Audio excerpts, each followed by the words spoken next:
I never would have used the words mental illness when it came to me. That wasn't something I ever thought about growing up. I ever thought of, even in college, just those words, mental illness. I should be able to snap out of this. Nobody else is having a problem, and so I gotta hold it together, and I was just continually failing at life.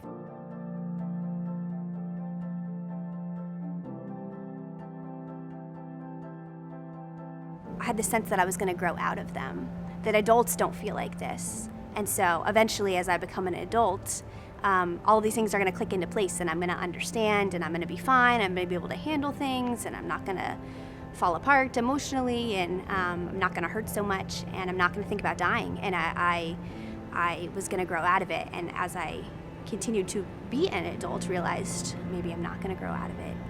And if I'm not going to grow out of it, what am I going to do? I don't want to do life like this my whole life. I can live in survival mode if I know things are going to change, but all of a sudden it feels like, what if things don't change? It's so easy to decide that it's not worth it to keep living and to keep trying, because people don't know what you have to live with. They want you to be around, and they say, we would miss you, we would love you, but ultimately they don't have to live your life. They don't have to live with your problems. They don't have to live with your emotions. And so you have to decide for yourself, do you want to do life, and are you willing to do life with what God has given you? I went back to counseling. I'd been a couple of times, tried it for a month, decided, this wasn't for me, and decided, okay, I'm going to go back and I'm going to stick with it, and I'm going to go back to my psychiatrist, and I'm going to say, I want to adjust medication.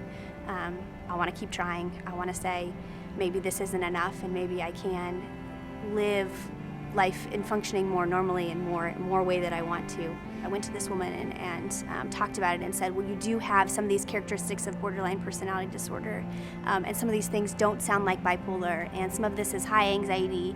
And I looked at her and sort of said, I feel like nobody knows what to do with me.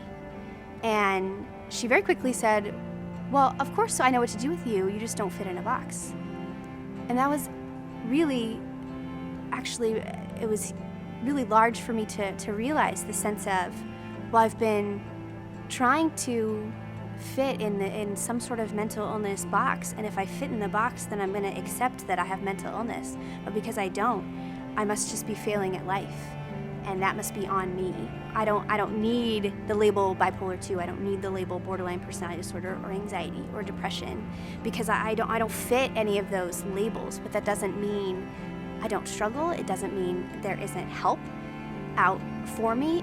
It just means it's not as clear cut as I would like it to be, as other people would like it to be.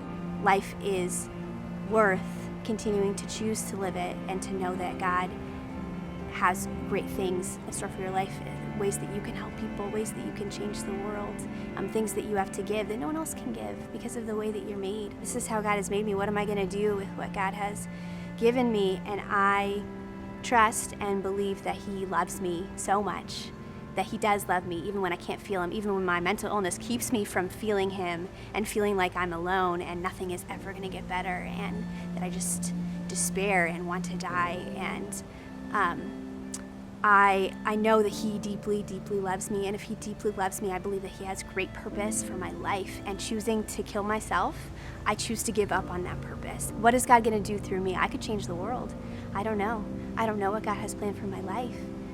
Whatever it is, I know that God gives me grace in the ways that I am weak, in the ways that I struggle, and that He knows how much I love Him, and He loves me so much.